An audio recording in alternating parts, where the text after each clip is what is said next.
Budget के statistics तो बहुत सारी डिस्कशन हो गई, लेकिन अगर ओवरऑल मईशत की बात की जाए, वज़ीर ख़जाना औरंगज़ेब साहब ने कहा कि जो कुछ हम कर रहे हैं कर्ज़ लेके कर रहे हैं, जंग तो भारत से हम जीत जाते हैं, लेकिन ये मईशत को कब हम आज़ाद करेंगे, अपने पाँव पे खड़ा हो सकेंगे?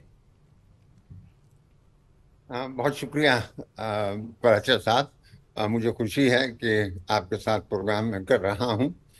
अ, देखिए, जो सफ़र तकरीबन अब 2 साल होने को आ रहे हैं, जो शुरू किया है इंटरिम गवर्नमेंट थी, फिर उसके बाद ये हुकूमत आई है, वो मईशत को इस्तेहकाम देने का है। इससे पहले 2 साल 22 और 23 के बहुत तलातुम से हंगामा खेज साल थे, और उनमें फिर वही बाज़गश्त आपको सुनाई दी कि मुल्क दिवालिया होने वाला है, डिफॉल्ट होने वाला है, रिजर्व्स नहीं है, इधर जाओ उधर जाओ। तो अल्हम्दुलिल्लाह पिछले 2 साल के अंदर का जो सफर है, आप देखिए वो इस्तेहकाम का सफर है। और इसमें कोई ये दावे नहीं कर सकता कि दूध की नहरें बह रही हैं, या और कोई बड़े बागो बहार हमने मनाजिर पैदा कर दिए हैं मईशत के अंदर। लेकिन मईशत के अंदर एक इस्तेहकाम है, और अच्छा। इस्तेहकाम से क्या मुराद? इस इस्तेहकाम से मुराद ये है कि फौरी तौर पर आपको वो बाज़गश्त सुनाई नहीं दे रही कि मुल्क दिवालिया होने वाला है, वो डिफॉल्ट होने वाला जी है। जी। आपका एक्सचेंज रेट आपके हाथ से निकल चुका है। इन्फ्लेशन जो है बेतहाशा है, आप कुछ नहीं कर सकते।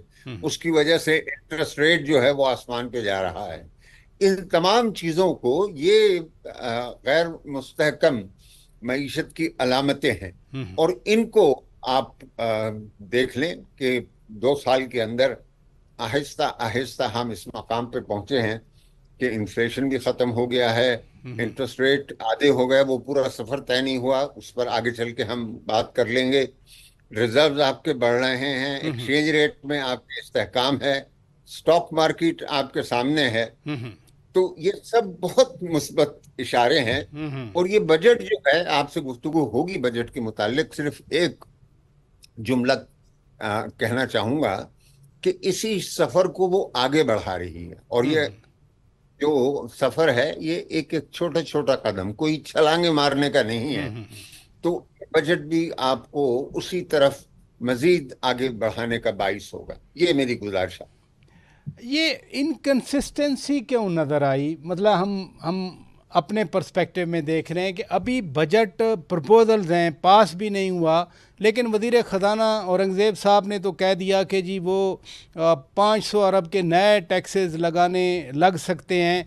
वो कौन सा लॉ है जो रुकावट है जिसके लिए वो कह रहे हैं कि जी 500 अरब के नए टैक्सेस लग सकते हैं? फंड ने जो आपसे कहे थे कि आप, जिसे हम कहते हैं नाम नेहाद टैक्स एफर्ट, यानी इजाफी टैक्सेस आप लगाएं, उनको कायल कर लिया है वजीर खजाना ने, मिनिस्ट्री ऑफ फाइनेंस ने, एफबीआर ने, कि देखिए हम ये 500 अरब के एडमिनिस्ट्रेटिव इकदामात उठा रहे हैं।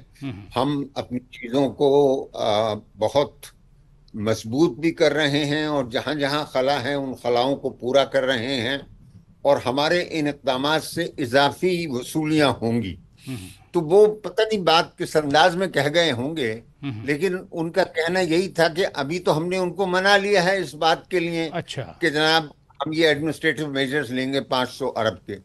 लेकिन अच्छा, अब उन्होंने कहा ना कि या इन्फोर्समेंट कर लें या टैक्स दे दें। तो बात यही है कि किसी मरहले पे जाकर अगर आपकी वसूलियां ठीक नहीं हो रही, तो आईएमएफ उसका तकाजा कर सकता है कि देखें जी, आपने कहा था कि एडमिनिस्ट्रेटिव मेजर्स से जी जी। काम होगा, आप एडमिनिस्ट्रेटिव मेजर्स उतना रेवेन्यू तो नहीं लेकर आ रहे, लिहाजा इसमें आपको कुछ एफर्ट करना पड़ेगा मजीद। तो ये आगे चल के मालूम होगा। जब मियाँ शहबाज शरीफ पीडीएम के वज़ीर आज़म थे तो वो सोलराइजेशन के बड़े हामी थे। अब वो नून लीग के वज़ीर आज़म हैं तो सोलराइजेशन पे, सोलर पे 18% सेल्स टैक्स लगा दिया। ये क्या कंपल्शन आई, क्या मजबूरी आई होगी आपकी नज़र में? अच्छा, मैं एक अर्ज करूं, देखिए मैं खुद भी एक सारिफ हूँ जी जी। नेट मीटरिंग का। और जब इसके मुतालिक ये शोर और गौगा था कि इसकी प्राइसिंग को खत्म किया जा रहा है और इसमें जो लोगों को आसानी है उसमें तहदीद हो जाएगी, कमी हो जाएगी, और मैं भी परेशान था जैसे हर कोई परेशान होता। तो देखें, ये तो आप मान लीजिए ना कि सोलराइजेशन जो है बहुत वसी पैमाने पर हो गया जी है। हाँ, बहुत लोगों बहुत ज़्यादा। जो जो हमारे पॉलिसी मेकर्स हैं उनकी तवक्कुआत से कहीं ज्यादा। अच्छा, अब आप एक तरफ लेके चल रहे हैं एक्सेस कैपेसिटी का बोझ। आपके पास जो कैपेसिटी है वो पूरी तरीके से जेर इस्तेमाल नहीं आ रही, और उसकी वजह यही है कि जनाब उसका टैरिफ आपको बहुत ज्यादा है। अच्छा, अब जब ये एक हद से ज्यादा बढ़ गया नेट मीटरिंग, तो हुकूमत को इसकी फिक्र है ना कि वो जो उसकी बिजली इस्तेमाल नहीं हो रही और उस पर उसको फिक्स्ड कैपेसिटी पेमेंट्स करनी पड़ रही हैं, और उसके सार्फिन कम हो रहे हैं, तो उससे बहुत नुकसान है। और इसकी वजह से वो सारी गुफ्तगू जो नई प्राइसिंग के बारे में आप सुन रहे थे वो आ रही थी। अच्छा, अब अगर ये 18% का टैक्स अगर ज्यादा भी है, थोड़ा सा कम करने का, यानी कि जो लोग रोए धोएंगे वो कम भी करा लेंगे। लेकिन ये देखें, अगर प्राइसिंग प्राइसिंग कायम है तो एक दफा, और देखें मतलब इक्विपमेंट की प्राइसेस बहुत गिर रही हैं, तो उसमें 18% का सेल्स टैक्स लग के ये सारी प्रोपोजिशन खराब नहीं होगी। अच्छा। कीमत आपकी बढ़ी, लेकिन ये फिक्स्ड आपके इक्विपमेंट की कॉस्ट है। अगर वो 100 रुपए का पैनल मिल रहा था तो 118 रुपए का मिलेगा। लेकिन 100 रुपए का पैनल जो है उसकी कीमत भी घट रही है। तो मेरी नाकिस राय के अंदर ये कोई इतना बड़ा आ, आ, अच्छा, इसके मुकाबले में मैं आपसे पहले से कह देता हूं कि ये जो ई कॉमर्स पे 18% का टैक्स लगाया है ये बिला जवाज है। और इससे एक बहुत बड़ा जो एक नया मुल्क के अंदर कारोबार का सिलसिला है उसको हम खराब कर देंगे। बहुत सारे सेगमेंट्स ऑफ सोसाइटी वो इससे सेटिस्फाइड नहीं है। मसलन किसान कह रहे हैं, हालांकि खाद वगैरह पे प्राइस नहीं बढ़ी, फिर भी किसान कह रहे हैं कि हमारा बुरा हाल है। लोग कहते हैं कि जी महंगाई कम नहीं हुई, चिकन गोश्त वगैरह पता नहीं कम होंगे या नहीं, गवर्नमेंट तो कहती है कम होंगे। तो ये आम आदमी को खुश होना चाहिए इस बजट से या क्या सोचना चाहिए? देखिए, हर बजट में कुछ ना कुछ तो टैक्स के इकदाम होते हैं और उससे लोगों को उसका बोझ भी पड़ता है। लेकिन जहां तक मुमकिन था हुकूमत ने इनकम टैक्स का बोझ कम किया है। इसके अलावा बहुत सारे जो हाउसिंग सेक्टर के अंदर टैक्सेस थे उन्हें हुकूमत ने खत्म कर दिया है या उनको निस्फ कर दिया है। तो मतलब ये देखिए, अगर आप इसकी मतलब जमा करें और तफरीक करें तो आप देखेंगे कि ये यानी इस बजट की वजह से। अच्छा, एक और चीज देख लेते हैं जी हम जी। कि सरमायाकारी के फरोग के लिए क्या किया है इस बजट ने। मेरे ख्याल में बहुत जबरदस्त कदम उठाया है।